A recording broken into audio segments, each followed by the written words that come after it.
Saudara-saudari terkasih di dalam Tuhan Yesus Kristus,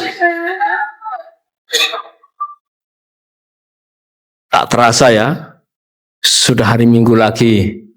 Waktu berjalan begitu cepat. Waktu sebenarnya biasa saja, tapi begitu cepat. Secepat itulah tubuh daging kita menua.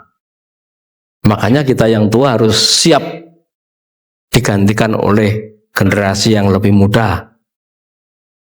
Dan yang muda harus siap menggantikan yang tua-tua. Saya bersyukur hari ini Saudara Bara ya, Mas Tison menyanyi di depan, mantap. Besok menyanyi lagi ya, tidak hanya tinju, tapi menyanyi juga. Siap menggantikan yang lebih tua. Secepat itu kita menua. Seharusnya Bapak Ibu terkasih, secepat itu juga manusia batiniah kita dibaharui. Karena Paulus mengatakan dengan sangat jelas, sekalipun tubuh daging kami semakin merosot, tetapi manusia batiniah kami dibaharui dari sehari ke sehari. Jadi semakin bertambah hari semakin diperbaharui batiniahnya, tetapi dagingnya merosot. Itu sesuatu yang tidak dapat kita bantah dan pasti semua orang mengalaminya. Secepat waktu berlalu, secepat itu juga kita harus berpindah kodrat dari kodrat dosa kepada kodrat ilahi. Bersamaan dengan pembaruan budi, pembaruan manusia batiniah, kita juga harus berpindah.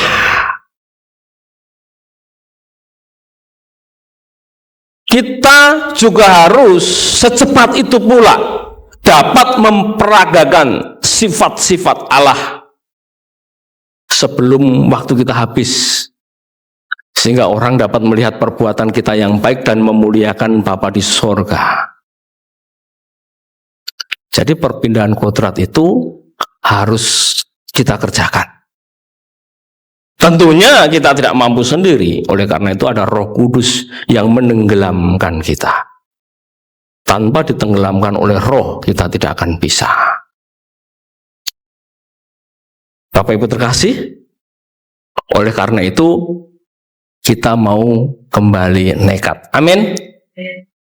Duduk di bangku ini untuk nekat, bukan untuk leta-lete. Minggu yang lalu kita sudah renungkan untuk mengalami satu perpindahan kodrat, digambarkan dengan gambaran metamorfosis, berubahnya ulat menjadi kupu-kupu. Itu membutuhkan perjuangan. Tidak semua ulat berhasil menjadi kepompong, dan tidak semua kepompong berhasil merubah diri menjadi kupu-kupu yang indah.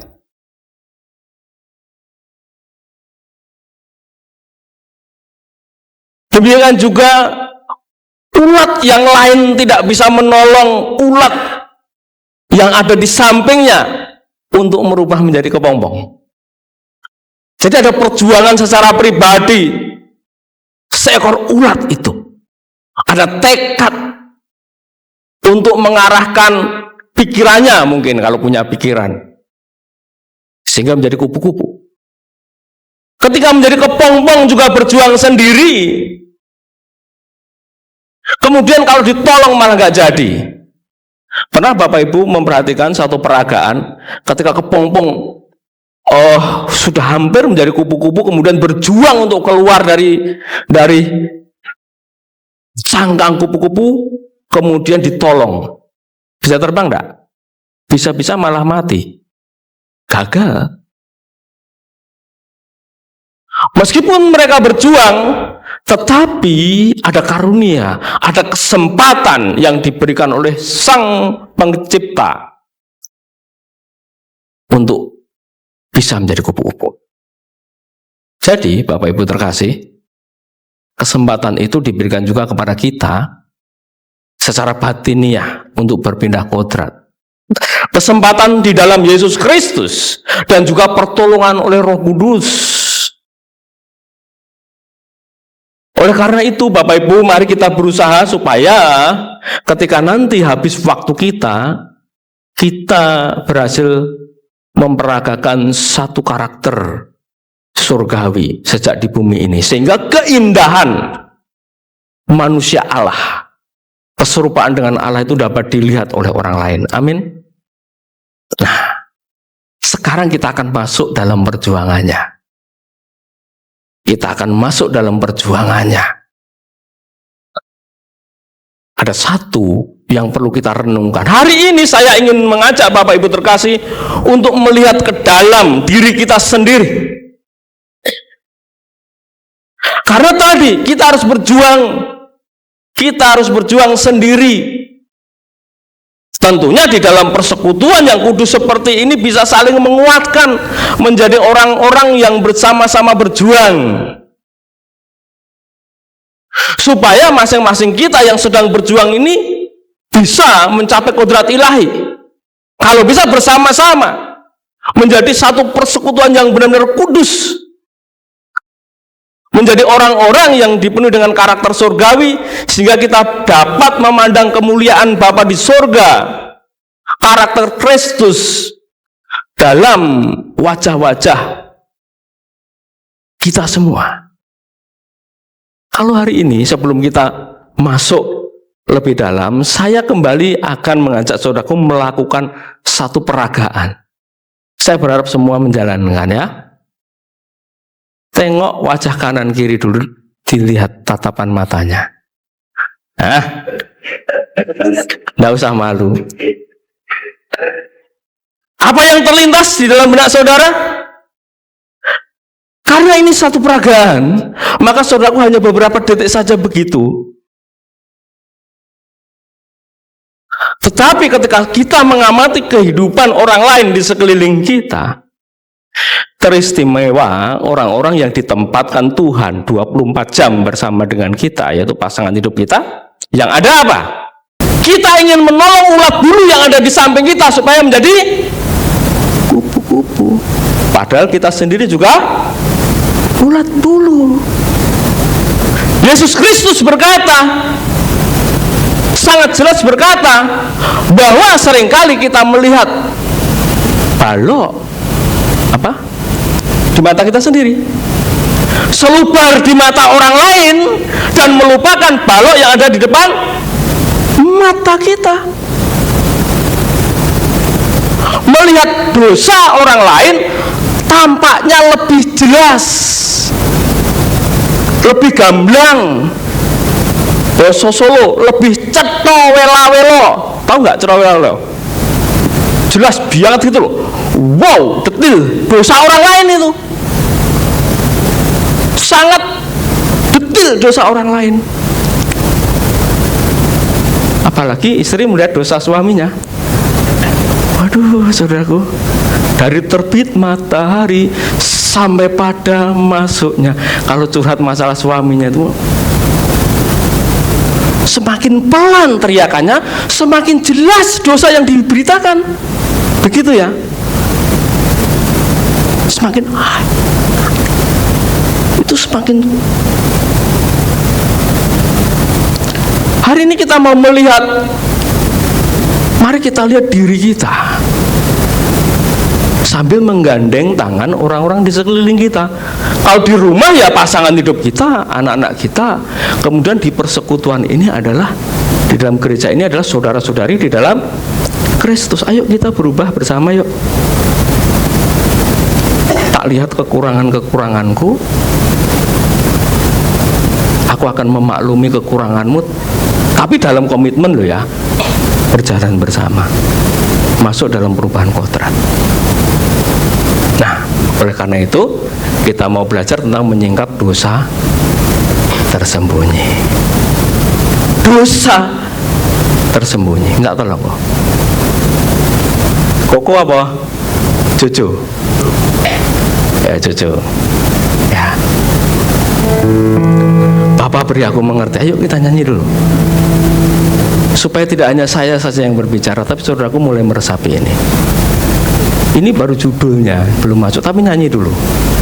Supaya nggak kalah sama Pak Huta.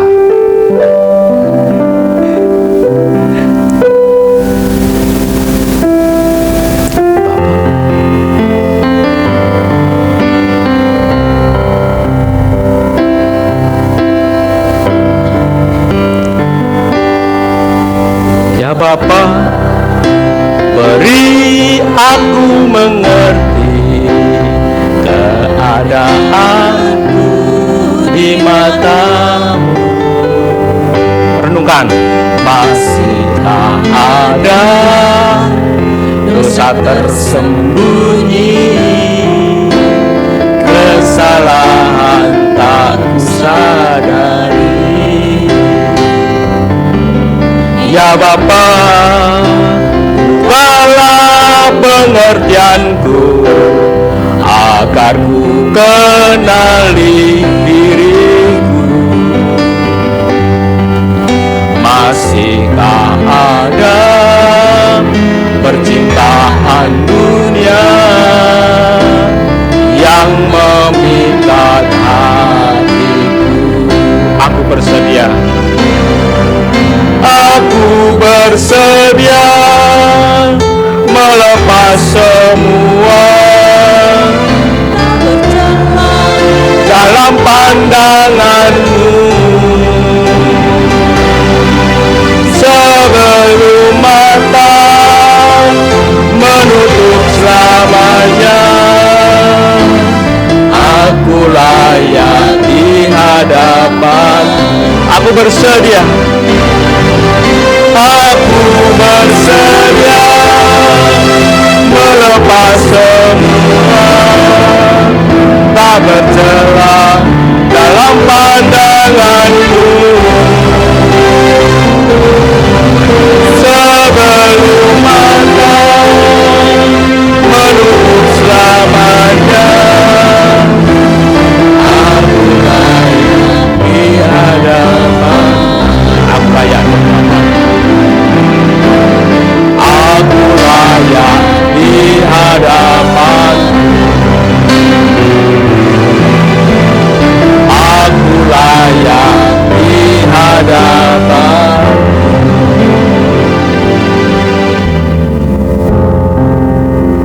Jadi sebelum mata menutup selamanya, sebelum mata ini menutup selamanya, Bapak Ibu, setiap malam kita menutup mata sementara. Amin. Ada yang melek terus begadang sampai pagi nggak menutup mata. Kalau saudaraku menutup mata sementara itu ada reaksi enggak? Angker. Bahasa Solo lagi ngelipus tidur. Lelap. Itu latihan. Sebelum mata menutup sementara, kita harus mengoreksi tentang keberadaan kita. Apakah aku layak di hadapanmu sepanjang hari ini? Supaya sebelum kita menutup mata selamanya itu, setiap hari hidup layak di hadapan Tuhan. Rasul Petrus di dalam suratnya, dalam 2 Petrus pasal 1 ayat 4,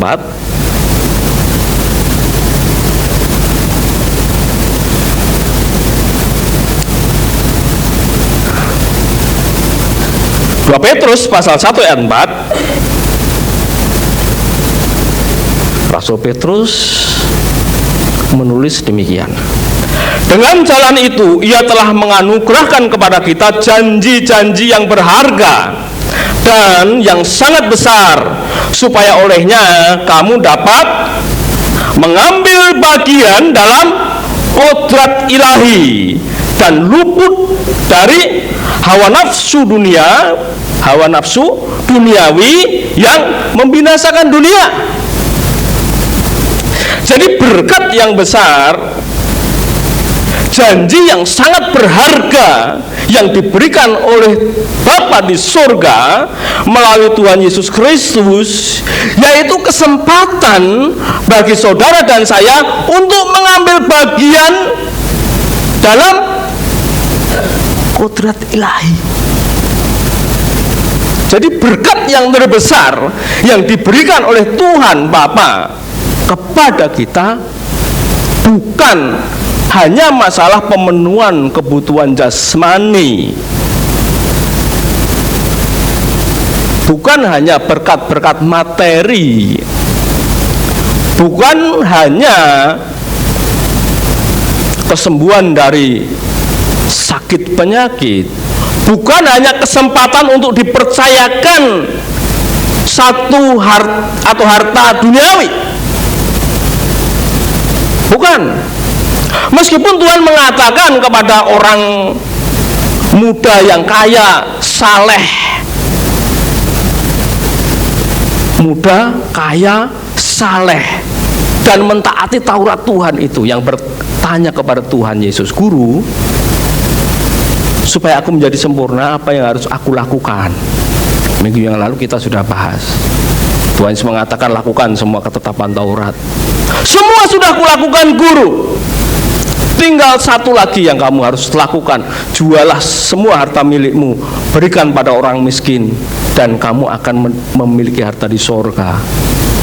Dalam arti bahwa Tuhan Yesus mengatakan, ikatkanlah dirimu denganku, milikilah pikiran dan perasaanku, maka aku akan percayakan harta surgawi, kelimpahan surgawi, supaya kamu dapat menjadi peragaanku,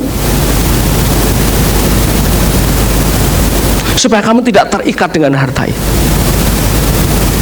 Kita juga diingatkan tentang jawaban Tuhan Yesus yang mengutip apa yang dikatakan Yudas, yang plek-ketiplek dengan apa yang Tuhan Yesus katakan ketika melihat seorang wanita bernama Maria yang meminyaki kaki Tuhan Yesus. Kenapa itu minyak narwastu yang mahal tidak dijual, kemudian uangnya diberikan untuk orang miskin? Yesus mengatakan, biarlah wanita ini sedang mempersiapkan penguburanku, dan orang miskin selalu ada padamu. Artinya, kalau saudaraku diberkati secara materi, saudaraku dapat memperagakan satu karakter ilahi kepada orang-orang yang miskin di sekeliling saudara. Makanya menjadi misteri bahwa sepanjang hidup manusia selalu ada orang miskin di sekeliling kita, supaya kita bisa memperagakan Kristus yang memiliki empati dan kasih yang tulus kepada mereka. Tetapi Yudas ternyata terikat pada harta duniawi. Jadi itu adalah berkat materi. Tetapi yang lebih dari itu, sekalipun mungkin di antara kita tidak dipercayakan yang banyak, atau ada perbedaan dalam Tuhan mempercayakan kepada kita, yang terpenting adalah memiliki kodrat ilahi dulu. Mengambil bagian dalam kodrat ilahi ini ada satu perjuangan, Bapak Ibu terkasih. Kalau kita mengambil, berarti yang berjuang kita atau orang lain? Kitalah yang harus mengambil. Kalau diberikan itu namanya diambilkan.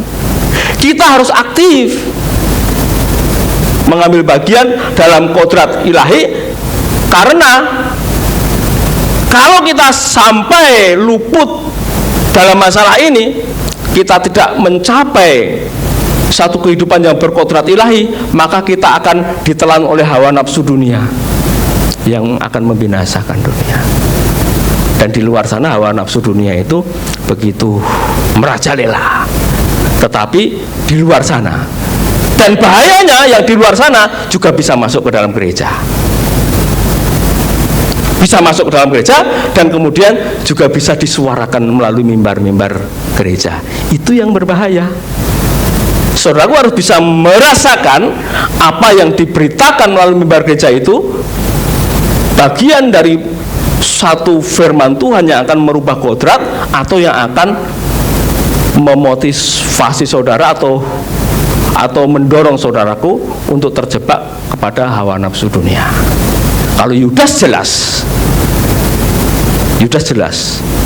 untuk memenuhi hawa nafsunya.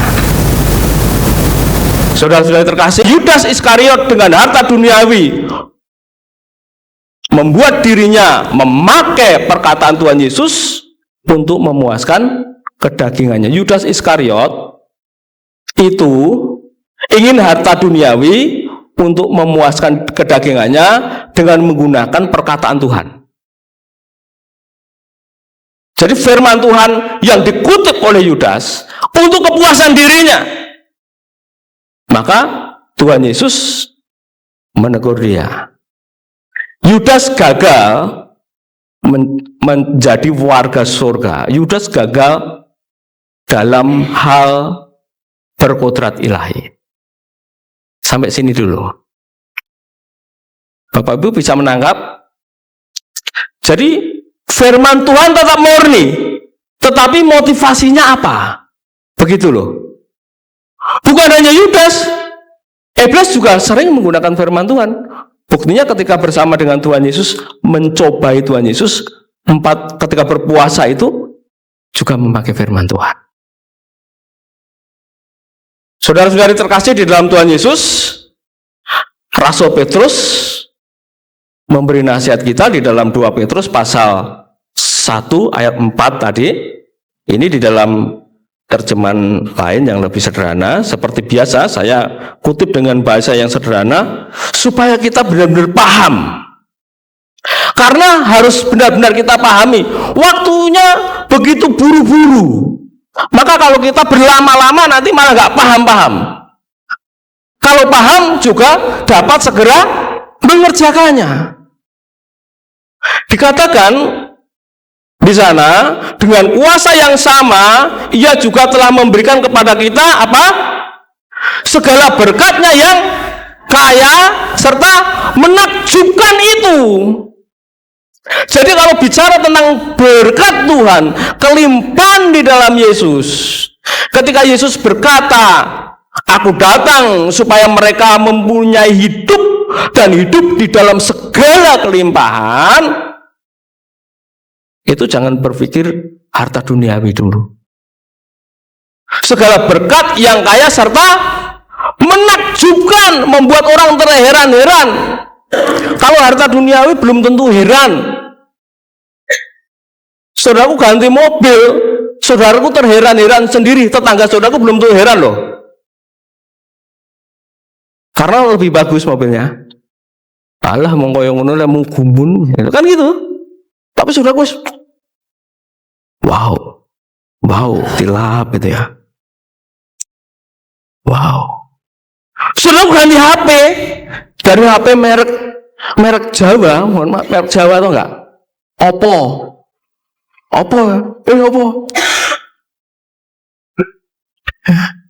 Jadi HP merek Apple keruak.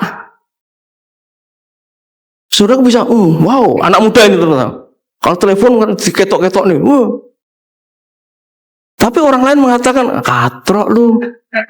Itu gak menakjubkan. Tapi kita seringkali gumunan. Bapak Ibu tahu gumunan? Gumunan. Maka saya katakan, jangan KGB jadi orang itu. Kagetan, gumunan, bingungan. Temannya ganti HP, bingung. Seperti yang telah dijanjikannya, misalnya apa? Janji untuk menyelamatkan kita dari hawa nafsu dan kebusukan di sekeliling kita. Jadi menyelamatkan kita dari ambisi, dari hawa nafsu dan kebusukan di sekeliling kita. Kita tuh dikelilingi oleh sifat dosa, orang-orang yang memperagakan sifat dosa, orang-orang yang sedang hidup manusia batiniahnya membusuk. Manusia batiniah yang membusuk ini kemudian menularkan kebusukan. Sampai sini paham yang saya maksudkan? Karakter dosa itu loh yang menular. Dosa lebih gampang menular daripada kekudusan. Ikut larut di dalam kemelesetan lebih mudah daripada mengikuti kekudusan. Mengajak jemaat untuk membaca Alkitab lebih sulit. Ayo, sulit toh? Angkat tangan, ngaku enggak? Sulit. Satu hari satu pasal. Ayo supaya kita mengisi pikiran kita dengan firman Tuhan. Satu pasal sulit. Satu hari satu perikop adalah satu perikop sukar. Satu hari satu ayat repot. Tetapi punya kesempatan untuk merespon kebusukan. Orang yang sedang membusuk ini, orang yang suka melihat selubar di mata saudaranya tanpa menyadari balok di depan matanya. Kalau kita merespon dengan telinga yang sangat hikmat, maka orang lain disakiti, kita menjadi terluka. Jadi berkat yang besar itu adalah menyelamatkan kita dari hawa nafsu dan kebusukan di sekeliling kita. Dan janji untuk apa? Memberikan sifatnya, besar atau kecil? Sifatnya sendiri kepada kita. Kita tidak akan bisa memiliki sifatnya sendiri yang terperagakan di dalam Kristus kalau kita belum diselamatkan dari kebusukan itu. Sampai sini dipahami. Nanti kita akan lihat semakin dalam. Hari ini di antara kita siapa yang masih dalam proses pembusukan karakter? Berhenti dulu, jangan menularkan. Sekarang begini, peragaan lagi.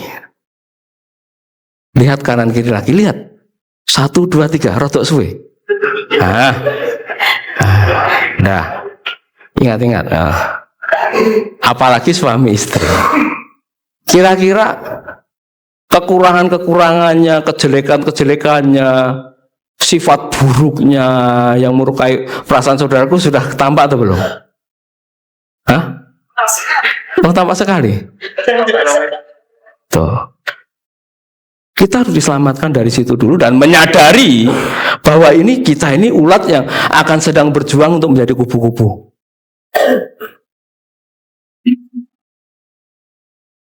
Janji untuk memberikan sifatnya supaya kita bisa berganti sifat.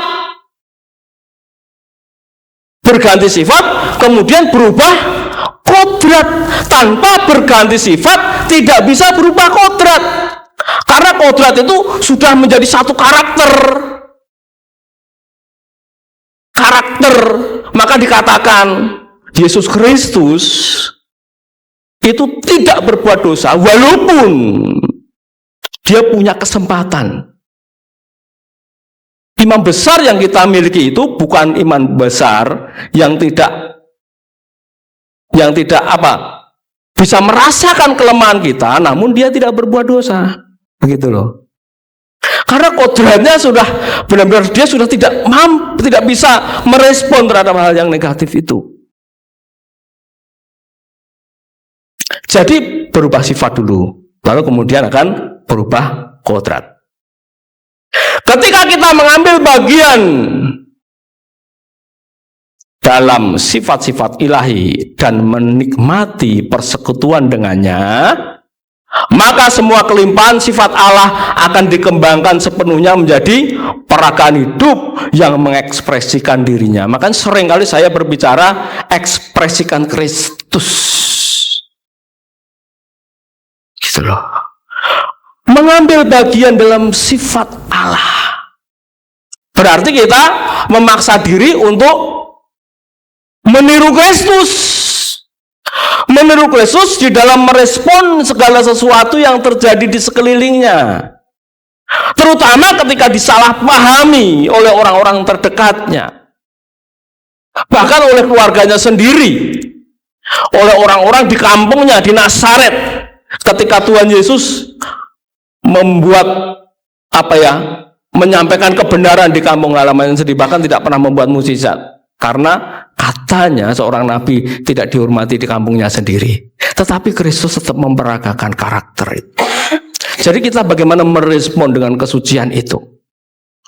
Lalu kita mulai menikmati persekutuan dengan Allah. Jadi mengambil sifat Kristus, lalu mulai menikmati, mulai bersekutu. Ini pemaksaan. Pemaksaan. Bagi anak-anak yang di zaman ini, Gen Z ini, anak-anak tidak suka makan buah dan sayur, kan begitu. Sukanya ayam goreng karena nontonnya Upin Ipin. Kemudian dapat MBG. Dapat MBG di SD-nya. Mereka tidak makan sayur. Biasanya nugget, sosis begitu ya. Kemudian makan sayur. Doyan enggak? Enggak doyan, lalu dipaksa oleh Bu Panca sebagai kepala sekolah. Ayo dimakan, kalau enggak makan besok enggak dapat lagi. Dihabiskan. Muntah pun kemudian terbiasa bisa menikmati. Anak saya tidak suka sayur, kemudian saya suka lalapan gitu ya. Saya suka bikin jus dari buah-buah yang mentah. Anak saya bilang, papa kayak kambing. Papa itu kayak kambing katanya. Gitu. Jadi anak saya perempuan mengatakan papa itu model kambing. Saya bisa menikmati buah dan sayur.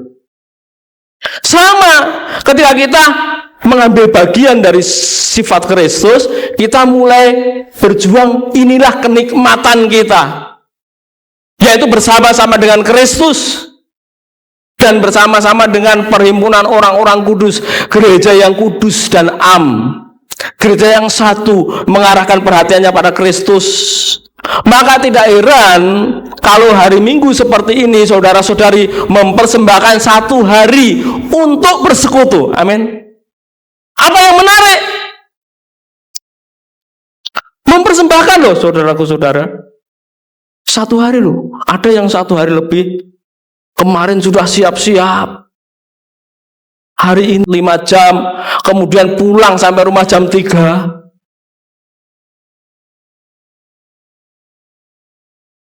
Pak Jo berangkat jam berapa? Pak Jo.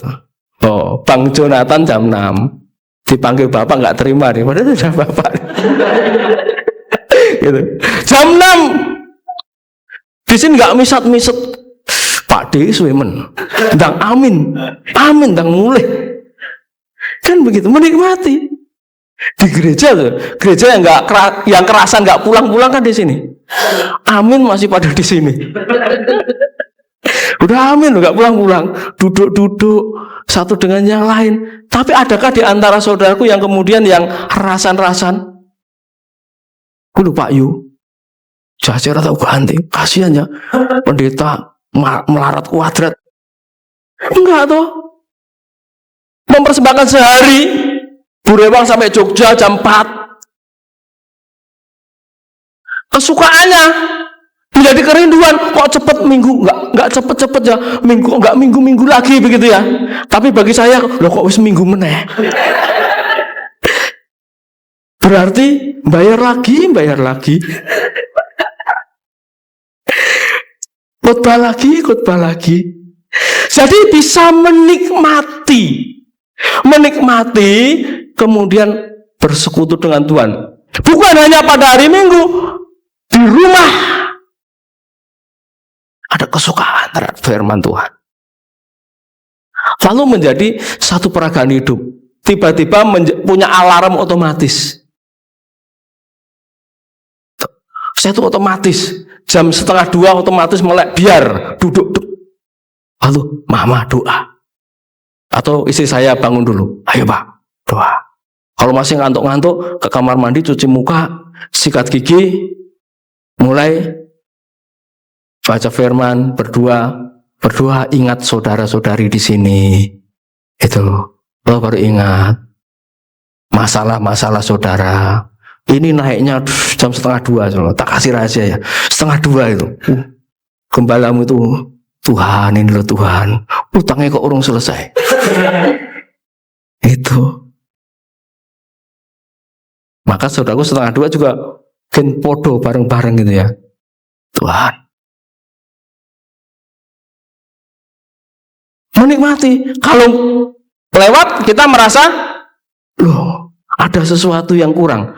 Seperti orang Indonesia itu loh. Kalau belum makan nasi, merasa belum makan. Padahal sudah makan roti.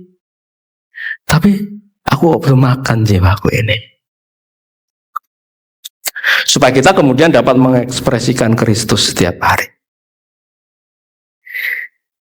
Kolose 3 ayat 5. Karena itu buanglah segala hal yang duniawi dan penuh dosa, segala hal yang duniawi dan meleset. Lalu matikanlah segala keinginan jahat yang tersembunyi di dalam diri saudara. Mulai matikan segala keinginan jahat. Tadi kita nyanyikan, ya Bapa, beri aku mengerti keadaanku di matamu. Masihkah ada dosa tersembunyi, dosa kemelesetan berarti ya, kesalahan tak kusadari. Jadi ada kesalahan yang tidak kita sadari. Itu yang menjadi masalah. Kita seringkali pek benere dewe, merasa benar di hadapan orang lain. Istri merasa benar di hadapan suami, sehingga anak-anak mengatakan, memang kok Pak, Mama maha benar. Suami merasa benar di hadapan istri, sehingga mulai nyanyi wong lanang menangan dewe. Lalu tanya, kalau di rumah ini yang paling menangan siapa? Papa. Jadi kesalahan yang tak kusadari itu harus disingkap. Itu dosa tersembunyi. Matikanlah segala keinginan jahat yang tersembunyi di dalam hati saudara. Jadi kita harus menemukan segala kemelesetan di dalam diri kita, kemudian mematikannya terlebih dahulu. Tanpa itu kita tidak bisa berjuang untuk berubah kodrat. Coba kita lihat sekarang, kita tengok. Kita mencoba untuk memperkarakan balok di depan mata kita itu, tanpa harus memperkarakan selubar di mata pasangan hidup kita.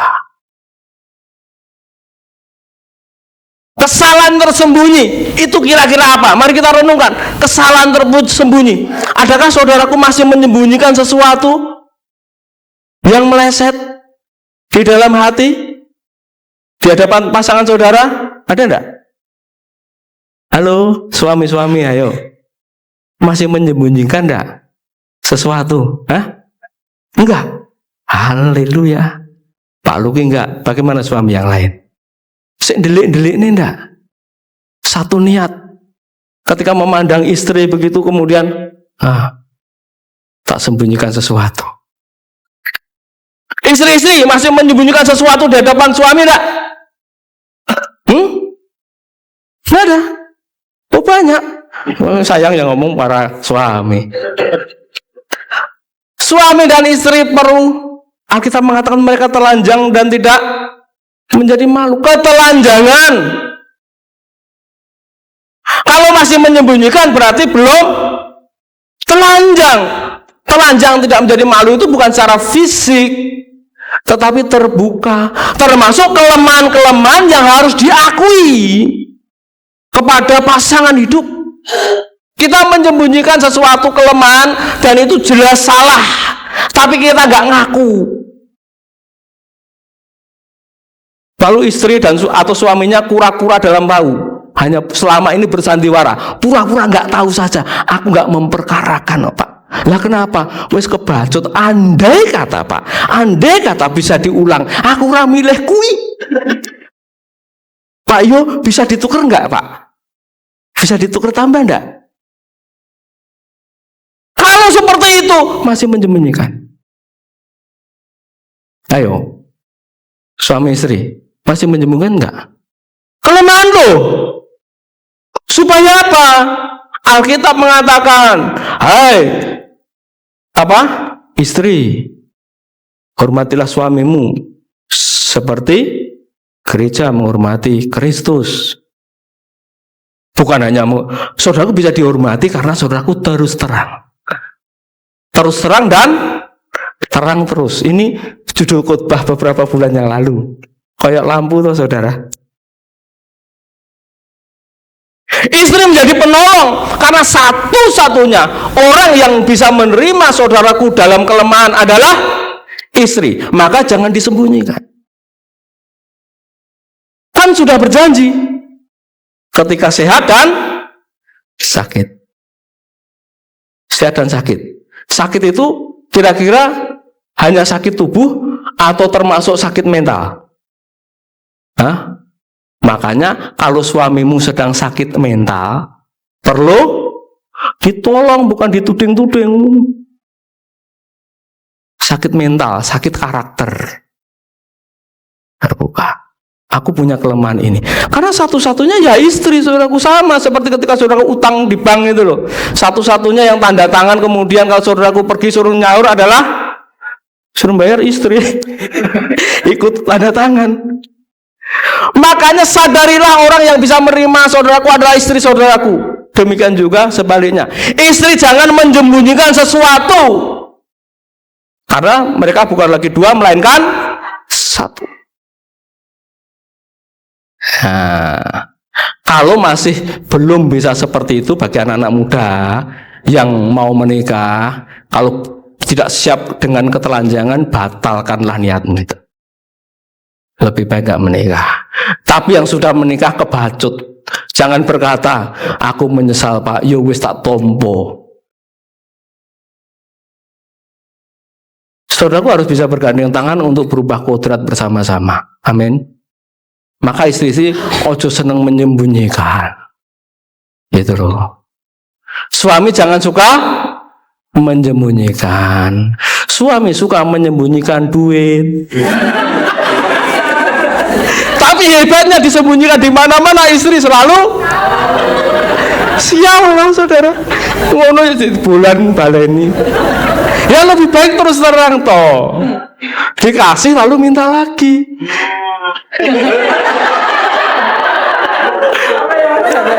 Loh, itu aman loh, aman surahman loh. Karena saya pengalaman berpuluh tahun, 21 tahun. Ini mah ada berkat, iya Pak. Tapi aku butuh izinnya tak tambahin ini loh. Gitu loh. Tapi istri suka menyembunyikan, ngedumel sama suami. Menyembunyikan sama suami, pengumuman sama orang lain. Di kantor curhat sama temennya, suamiku gitu. Begitu ya. Sekarang salurannya lebih luas. Ya, bikin status di WhatsApp untuk diumumkan, tapi untuk suaminya diprivasi. Itu nggak telanjang, itu dosa tersembunyi, kemelesetan. Itu nggak ada tuh di sini. Nggak ada apa? Nggak ada yang ngaku. Kalau bisa itu ya, kalau mau bikin status untuk suaminya, semua orang di privasi kecuali suaminya gen moco statusku. Gitu loh. Ini mulai perkara ini. Kalau enggak, saudaraku akan meleset dari sedikit membusuk, lalu menularkan kebusukan. Bagaimana kita bisa berkodrat ilahi di bumi? Itu kalau suami istri. Kalau anak-anak gimana? Hah? Ayo. Orang nesu ngamuan. Terus terang bicara sama orang tua. Itu ya, jangan marah. Suka marah. Perhatikan apa perkataan orang tua, pendapatnya didengarkan. Gitu loh. Jadi kalau anak muda itu kadang suka menyimpan bibit pembusukan karena tidak sepakat dengan orang tua, terutama ketika sedang jatuh cinta. Jatuh cinta itu seperti apa? Tai kambing rasa coklat. Memang gitu. Pikirannya katro, ribut. Ngono ya, son. Ora ya. Gitu. Tison kira-kira ngono ora. Ngoten, Pak. Lo boleh perhatikan, mah, aku itu mah memperjuangkan itu, mah. Tapi gue ora cocok, Nduk. Ora cocok. Yo piye yo, mah? Tak manut mama wae lah. Misalnya begitu. Tapi papa cocok. Ya sudah, manut Tuhan. Orang tua juga begitu, anaknya sudah berjuang. Ma, aku menjelaskan, memperjuangkan ini loh, Ma. Mamanya juga harus gue berjuang tondo, ya wes tak temeni berjuang ayo supaya kamu berpikirnya objektif. Lalu bisa sepakat bersama-sama. Oh ternyata ya aku dulu yo ngeyel kondo karo bapakmu.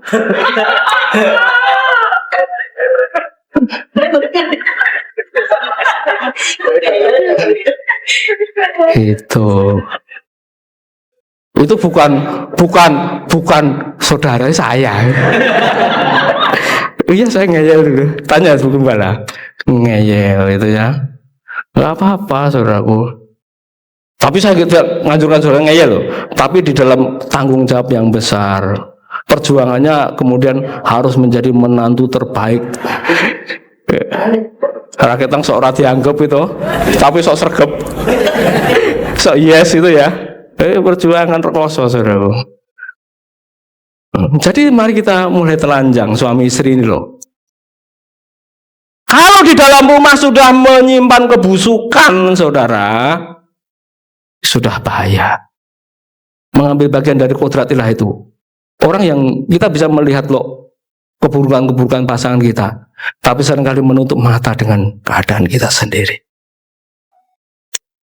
Janganlah melakukan dosa percabulan. Apa?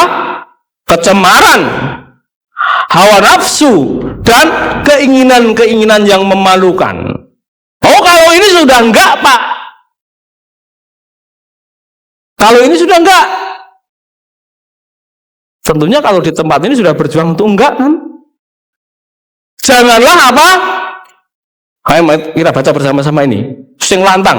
2, 3. Janganlah memuja.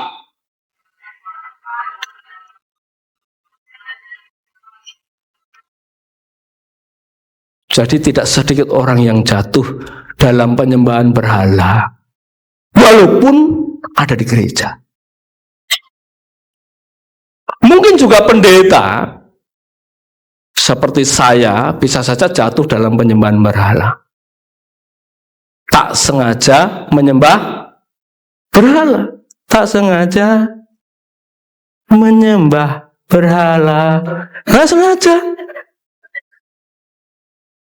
Nah kalau berhala yang saudaraku pikir apa? Patung, buto gitu ya. Pasang di rumah. Keris. Tombak. Apalagi? Ake.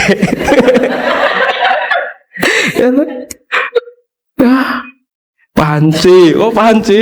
Iya ibu-ibu tuh panci.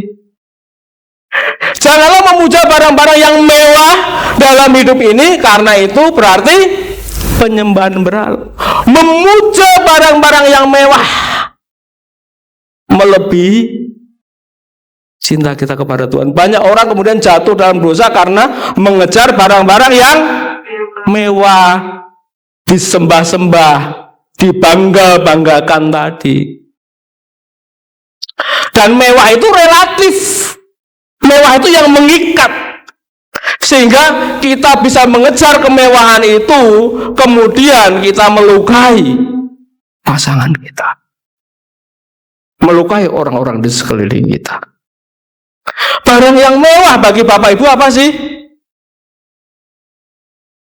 Kalau ini ibu-ibu yang suka itu loh menjadi jin penunggu pohon talok di depan sekolah, tahu enggak?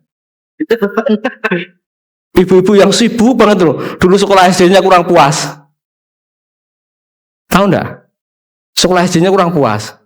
Jadi anaknya SD kelas 1 diantar, kelas 6 masih diantar, dan anaknya sekolah dia menunggu pohon talok itu di depan sekolah. Itu apa barang mewahnya? Tas. Tas Herpes. Gimana cara bawa tasnya? Perginya itu loh, hanya dari sekolah, dari rumah ke sekolah tiap hari. Tapi tasnya itu, tasku lu jeng gitu ya. Tasku merek, oh ya tuku neng kono. Bawanya gini. Ketahuannya nanti ketika apa? Ketika hujan. Katanya tasnya mahal kok bawanya begini. Tas murah itu kan begini kan. Kalau mahal rela masuk angin. Tasnya mahal gegere tinggal ini. Masuk angin dong. Tas saya lebih mahal daripada punggung saya. Nggak ada di sini. Karena saya lihat tasnya di bawah semua. Coba tasnya mahal. Memuja toh, itu tas. Kalau bapak-bapak apa? Enggak ada. Motornya. Jangan disentuh. Bapak kerja ya. Motor ini lalat pun nggak boleh mencot di sini. Kalau sampai mencot, lalat di sini, tahu nggak? Uang bulanan dipotong. Tahu nggak?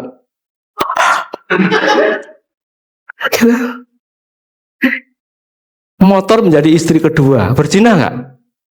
Hah?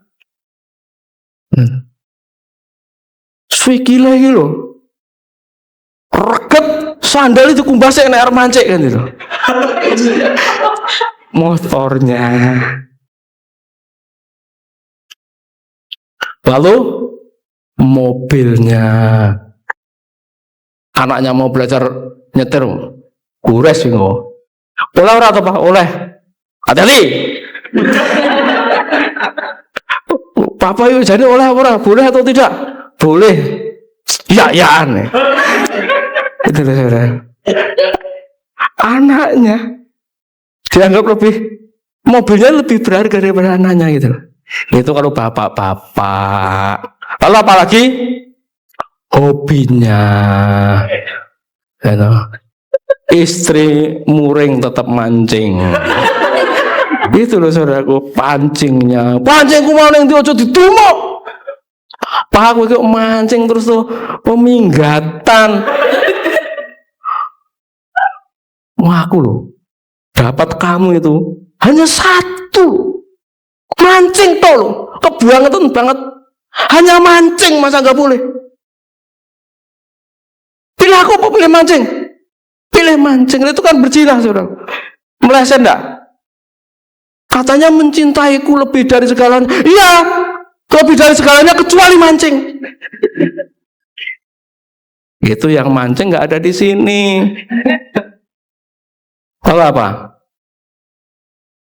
Ketika suami ditekan oleh istri ketika memperlihatkan atau mengsharingkan tentang kelemahannya. Aku masih punya kelemahan ini mah, minta tolong aku itu kan ben karaktermu mari ngene. Akhirnya ya wis lah, aku curhat sama temanku ditertawakan, curhat sama istriku dituding-tuding. Suami itu mengharapkan pertolongan, lalu nangis isin. Laki-laki tidak boleh menangis, gitu ya saudaraku. Laki-laki itu menunggu waktu di mana pemerintah itu akan mengadakan satu komisi perlindungan pria. Karena adanya komisi perlindungan wanita dan anak. Ketika suami dianiaya, pria tidak dilindungi. Ada nggak? Kira-kira para pria ini teraniaya nggak sih kadang-kadang? Ya. Itu. Kalau mau curhat, dibully sama temennya. Curhat di pos ronda, lanang apa kaya ngono. Wedi karo bojone. Ya itu kan takut istri. Kaya aku lho, wong aja wedi, wong wedok kaya ngono. Lalu istrinya datang. Itu aku. Ngomongnya ya kalau pos ronda.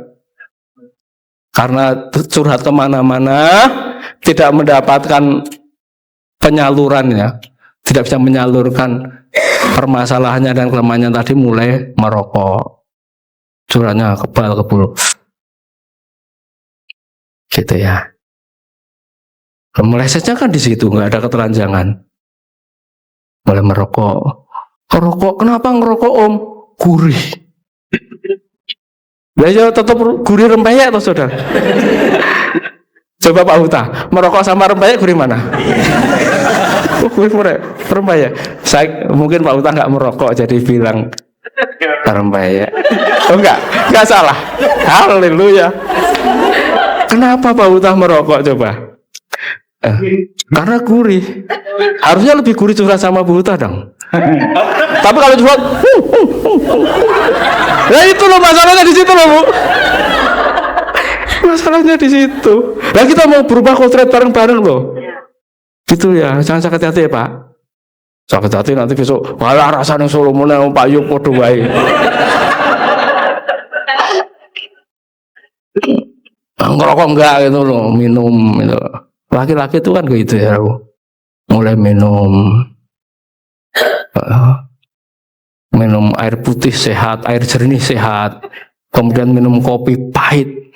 Ketika curhat sama temannya, lah kopimu kurang pahit, kan begitu orang laki-laki kan gitu, kopimu kurang pahit. Kopi itu harus lebih pahit dari hidupmu, ngerti nggak? Rasa gula, lanang gula kan? Kopi kurang pahit. Ya supaya agak manis, kalau ngopi itu tambah apa? Ciu lagi lawaran sih untuk hot panas, dikasih korek nyala, wah itu laki-laki. Padahal apa? Pria punya selera. Ya. Karena apa? Tadi leset. Maka oleh karena itu Bapak Ibu, kok sampai mana-mana? Nah kalau tadi Ibu pas, bapak-bapak kadang rokok itu mewah kadang-kadang. Coba gak duwe, gak punya rokok, lebih gelisah gak punya rokok atau gak punya uang buat bayar listrik? Hei bapak-bapak yang suka merokok. Nah, kalau Genji itu melu-melu itu cuma baru mencoba mulutnya menjadi cerobong asap itu.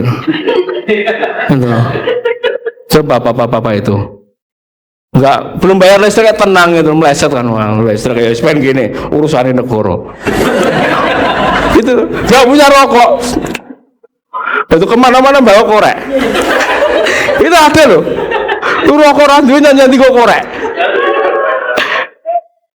Pengalaman mau Genji mau pengalaman, coba Genji tertawa gitu. Kalau kamu menganggap rokok itu mewah, nanti kamu tanya sama Pak Ari, bisa metik gigimu habis semua. Gitu, metik. Jadi rokok begitu mewah.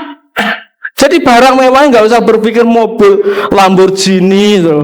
Udah tuh kentaan umur iso tuku nek gini. Saudara punya Lamborghini gak akan kesini. Jadi nggak usah berpikir itulah. Jangan memuja barang-barang mewah kemudian menjadi berala karena mewahnya rokok ribut sama istri. Nggak ada di sini.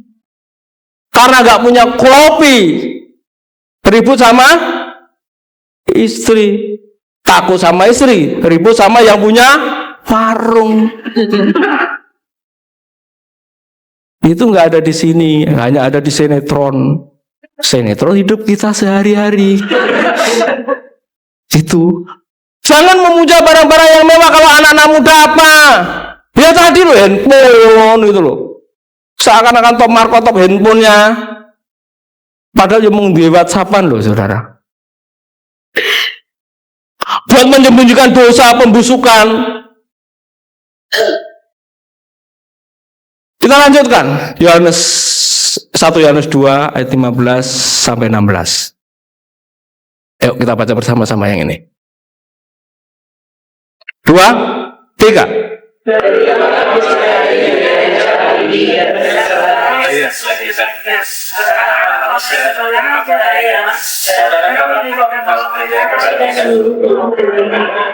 Iya. Berhentilah mencintai dunia yang jahat ini dan segala yang disajikannya. Karena apabila saudara mencintainya, saudara menunjukkan bahwa saudara tidak sungguh-sungguh mengasihi Allah. Semua yang ditawarkan oleh dunia, yang disajikan menjadi perabot mewah dalam hidup kita. Bukan hanya barang-barang yang mewah berupa pakaian, perhiasan, rumah yang mewah, kendaraan. Semuanya itu bisa menjadi mewah. Tetapi yang mewah yang sudah mengikat kita, menjadi hobi kita, menjadi kesenangan-kesenangan kita, memperbudak kita. Makanya Bapak Gembala Senior pernah berkata, sudah selesai, nggak usah ikut-ikutan, aris-arisan, jor-joran. Bukan berarti kita nggak boleh arisan, tujuannya apa dulu? Hobi-hobi itu sudah mulai kita kurangi karena seringkali mengikat kita. Berhentilah mencintai apa yang disajikan oleh dunia ini, Bapak Ibu terkasih. Lalu dikatakan, karena apa? Segala perkara dunia ini, apa? Keinginan jahat, berupa apa? Kegilaan seks, keinginan membeli segala sesuatu yang menarik hati. Sampai sini dulu. Kalau kegilaan seks itu benar-benar tersembunyi, hanya kita yang tahu, dan saudaraku perlu memperkarakannya pribadi kepada Tuhan. Tetapi bagaimana dengan keinginan membeli segala sesuatu yang menarik hati? Nah, keinginan membeli segala sesuatu yang menarik hati, sudah punya masih ingin lagi. Ini masing-masing orang memiliki kemelesetan di dalam, memiliki keinginan di dalam. Ibu-ibu yang suka cuci mata di mall, segala yang menarik kemudian ditimbun di rumah, nggak dipakai, nggak ada di sini. Kakinya 2, sepatunya berapa pasang? Nah, kakinya 2, sepatunya 10 pasang. Salah enggak? Ya relatif loh. Relatif.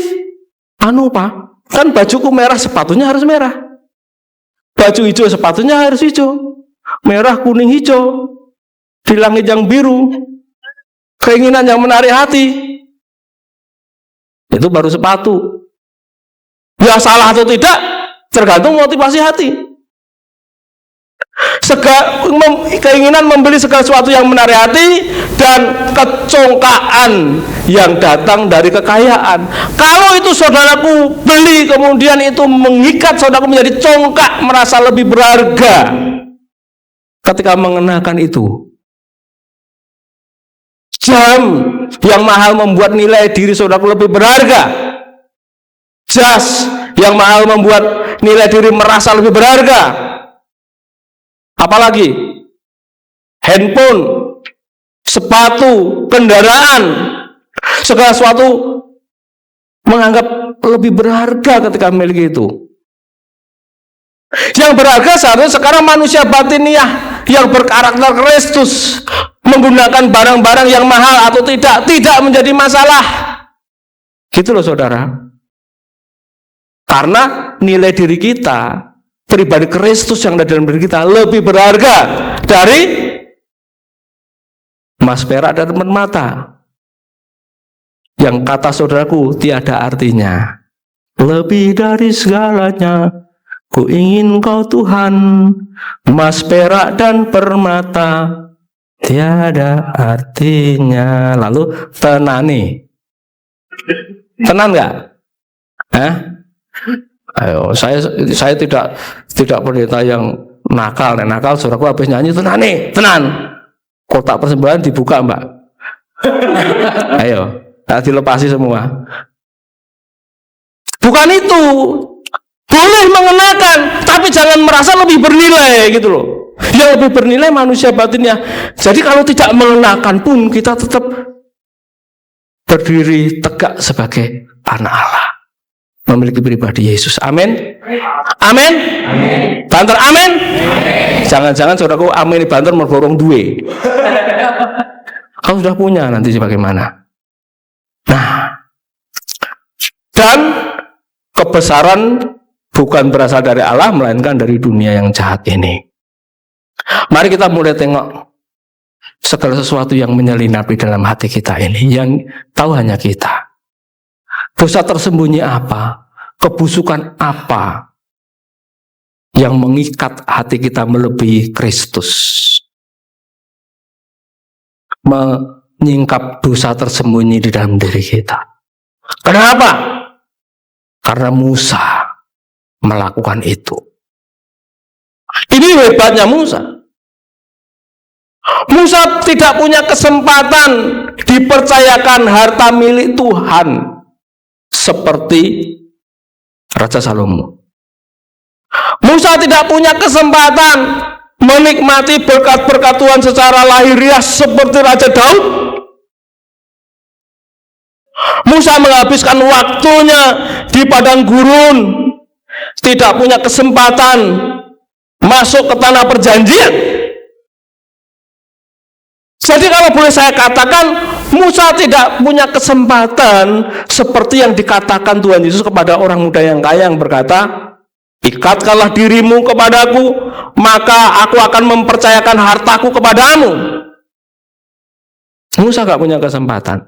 Musa sudah mengikatkan dirinya kepada Bapa di sorga, tetapi tidak punya kesempatan masuk ke tanah yang berlimpah susu dan madu di dunia ini.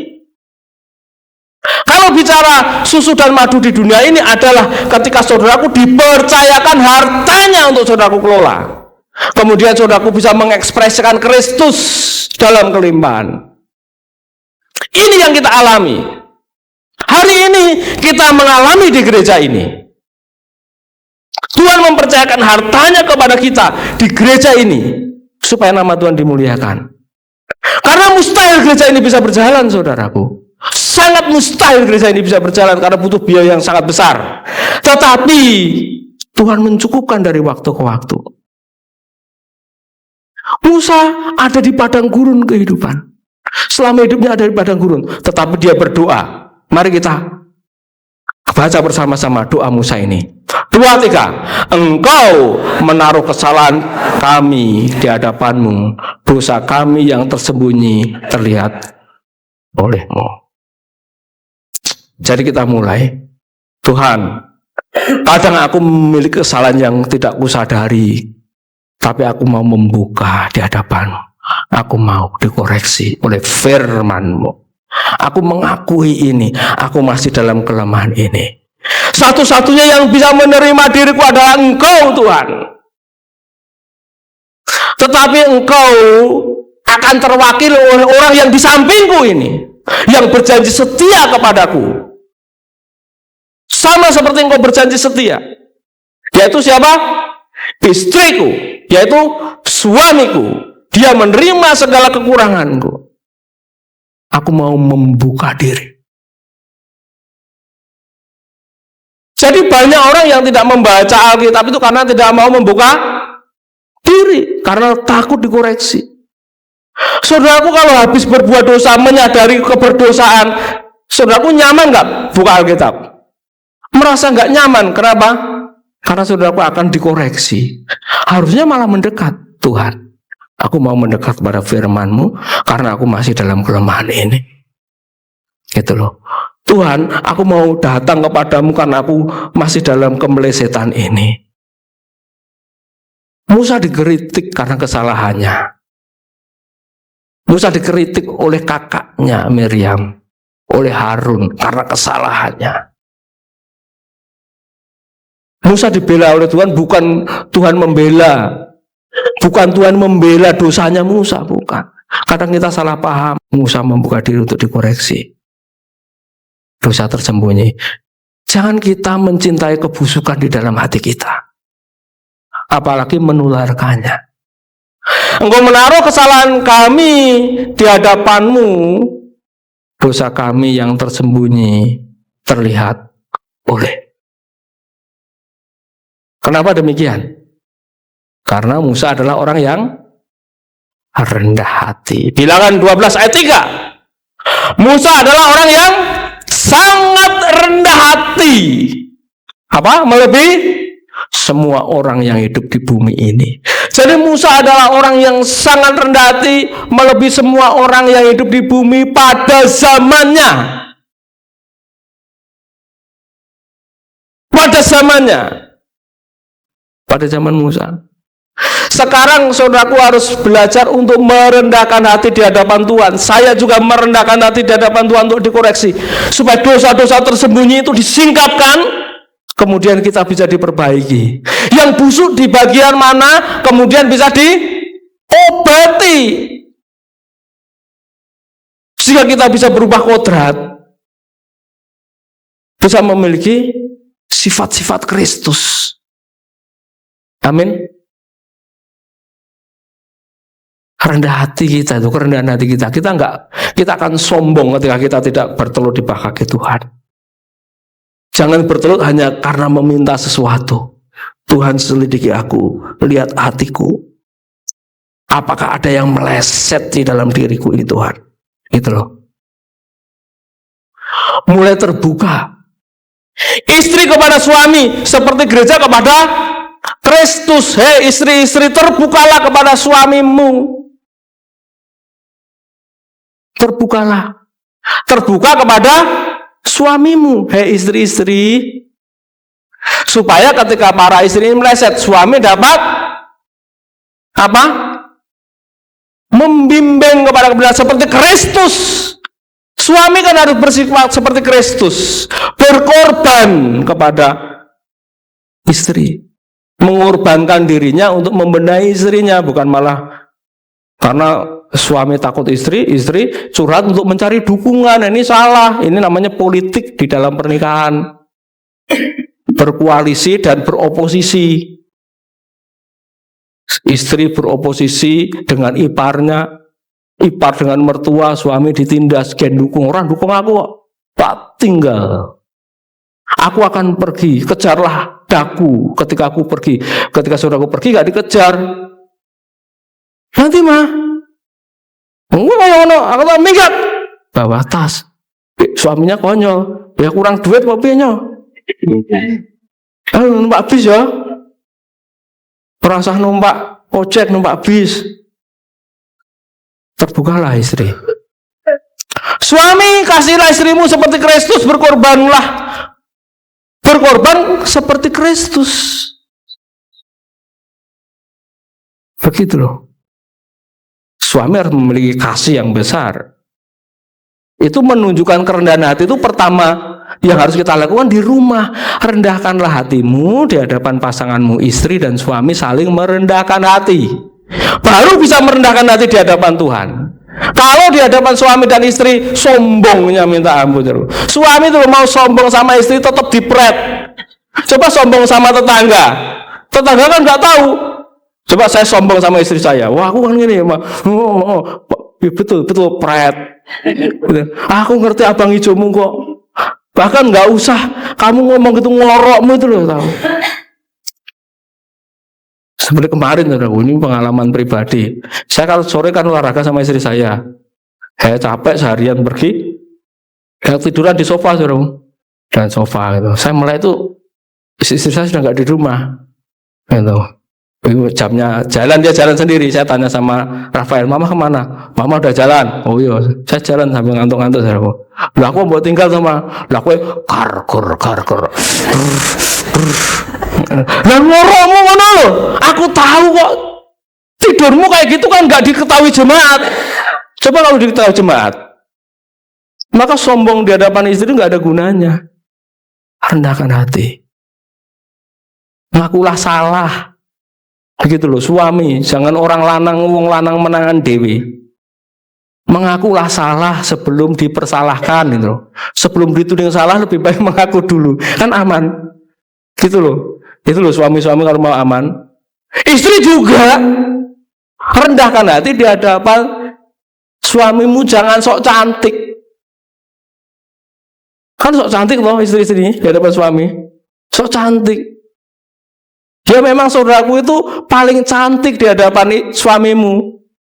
Iya toh Bapak Ibu. Bapak-bapak gimana? Paling cantik toh? Kenapa begitu?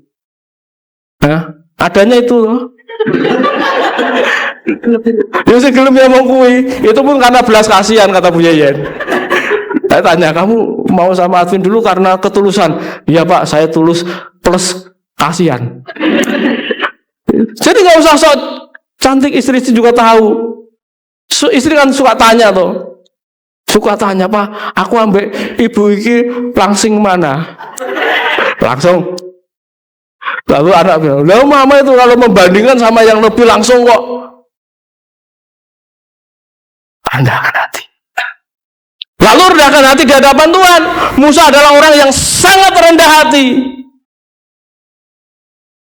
Bahkan ketika menghadapi Israel yang keras, Musa itu sering berteluh di bawah kaki Tuhan. Tuhan, ini bangsamu yang keras. Tuhan bilang, akan kumusnahkan bangsa ini. Tuhan mengatakan, jangan Tuhan, biarlah nyawaku saja diambil. Biarlah namaku saja yang dihapus dari buku kehidupan. Jangan bangsa pilihanmu, nanti Tuhan akan dipermalukan. Sangat rendah hati. Jadi kalau saudaraku, kalau saya menjadi pendeta, gembala, saudaraku nggak rendah hati, saudaraku ingatkan dengan kasih, gitu ya. Pasti saya menerima. Jangan kok ingatkan di medsos itu. Yohanes itu namanya, orang itu namanya membuang melempar muka. Tapi Pak Yo, saya mau bicara di hadapan Tuhan. Ayo kita berdoa. Saya mau saudara didoakan, Bang. Pendeta didoakan, saudara kon berdoa, weh. Saudara mau mendoakan saya, gitu loh saudara. Sudah kok ya Pak ya, sudah. Jadi Musa adalah orang yang sangat rendah hati melebihi semua orang yang hidup di bumi. Pengalaman mendalam orang kudus yaitu Musa, pemazmur dan penerima Taurat, luar biasa loh ini. Pemazmur, Musa itu bukan hanya nabi, tapi pemazmur. Menyembah, menulis mazmur, dan juga seorang penerima Taurat dengan Allah. Dalam kerendahan hatinya, ya, Musa pemazmur dan penerima Taurat dengan Allah dalam kerendahan hatinya untuk tetap tinggal di dalamnya menjadi jalan pemulihan akan kepemilikannya. Ini agak rumit ya. Coba saya bacakan. Pengalaman mendalam orang kudus yaitu Musa, pemazmur dan penerima Taurat. Pengalaman Musa ini dengan Allah, pengalaman Musa dengan Allah, seorang pemazmur dan penerima Taurat dalam kerendahan hati. Pengalaman Musa di dalam kerendahan hati untuk tetap tinggal di dalamnya menjadi apa? Jalan pemulihan kepemilikan haknya. Nanti haknya apa? Tapi kita diingatkan oleh lagunya Bapak Gembala Senior. Biar ku tinggal di dalammu, selalu ada di dalammu, Bapa. Apa? Berjalan bersamamu, menikmati Bapa. Ayo kita lanjutkan. Halo?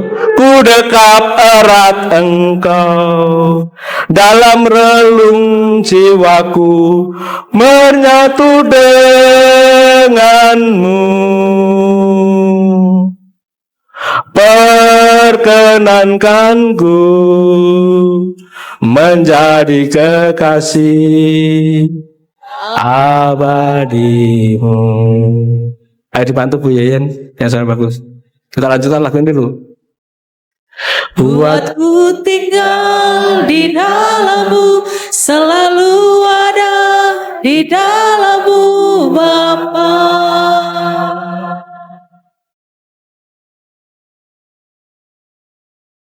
Berjalan bersamamu, menikmati cintamu Bapa.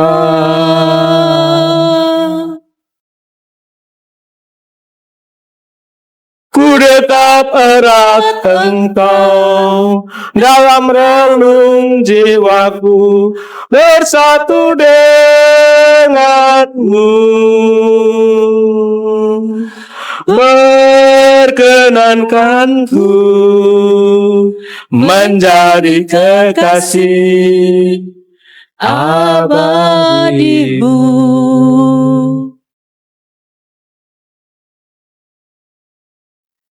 Halius hatiku selalu bersama Yahweh Bapakku.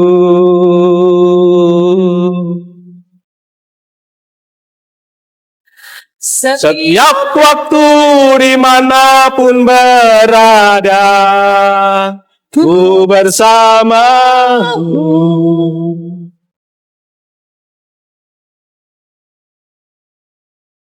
Yang aku perlu hanyalah dirimu, satu-satunya.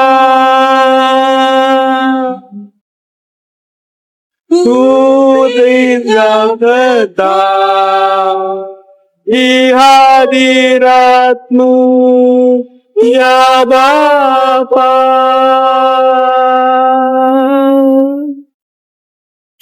Ini yang dialami Musa. Kita ulangi ya. PowerPoint-nya dari mana?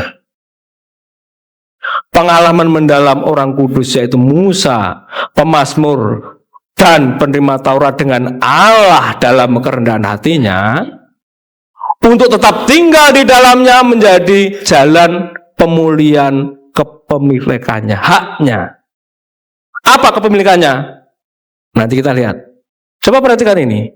Memang ia gagal masuk ke tanah perjanjian, tetapi ia bersama Tuhan Yesus, dirinya berhasil menginjakkan kakinya di Gunung Kemuliaan.